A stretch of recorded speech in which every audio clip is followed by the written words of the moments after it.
ഇനി ആരോഗ്യമുള്ള പല്ലുകൾക്കായി doctor ദിനക്സ് family dental clinic തന്നെ ചൂസ് ചെയ്യും. കൂടുതൽ വിവരങ്ങൾക്കായി കോൺടാക്ട് 6238355070.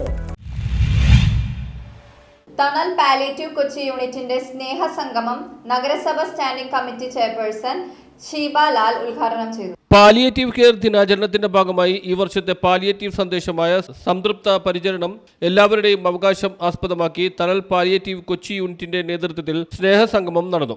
കപ്പലണ്ടിമുക്ക് ഷാദി മാളിൽ നടന്ന സ്നേഹസംഗമം നഗരസഭാ ക്ഷേമകാര്യ സ്റ്റാൻഡിംഗ് കമ്മിറ്റി ചെയർപേഴ്സൺ ഷീബലാൽ ഉദ്ഘാടനം ചെയ്തു. തണൽ പാലിയേറ്റീവ് ആൻഡ് കെയർ നൽകുന്ന സേവനങ്ങൾ ഏറ്റവും മഹത്വമാണ്.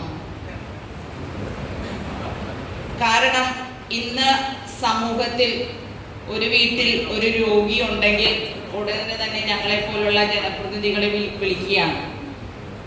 അമ്മയെ നോക്കാൻ, അച്ഛനെ നോക്കാൻ ആരെങ്കിലും കിട്ടുമോ, അവരെ നമുക്ക് എവിടെയെങ്കിലും ആക്കാൻ പറ്റുമോ.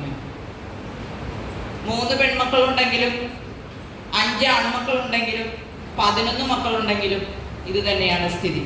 കാരണം നിങ്ങൾ വന്നിട്ടുണ്ട് വെളിയിലൊക്കെ അല്ലേ, അഗതി മന്ദിരങ്ങളിലൊക്കെ. അപ്പം ഞാൻ വെൽഫെയർ ചെയർമാൻ എന്ന നിലയിൽ നഗരസഭയുടെ 11 സ്ഥാപനങ്ങളുടെ ചെയർപേഴ്സൺ എന്ന നിലയിൽ നിരന്തരം സംതൃപ്ത പരിചരണം എല്ലാവരുടെയും അവകാശം എന്ന വിഷയത്തിൽ ഇടുക്കി ജില്ലാ palliative coordinator Sijo Vijayan class എടുത്തു. യോഗത്തിൽ തണൽ രക്ഷാധികാരി കെ എ അഷ്റഫ് അധ്യക്ഷത വഹിച്ചു. തണൽ palliative Kochi unit coordinator Abdul Jabbar KI, സാമൂഹ്യ പ്രവർത്തകൻ ഈസ സേഠ്, തണൽ ജില്ലാ vice chairman Rajeev Palluruthy, Thanal trust Kochi joint secretary Nisar Mamu, Fathima Ansari, sister Sheeba എന്നിവർ സംസാരിച്ചു. സംഗമത്തിൽ തണൽ സഹകാരികൾ, രോഗികളും ബന്ധുക്കളും വളണ്ടിയർമാരും പങ്കെടുത്തു.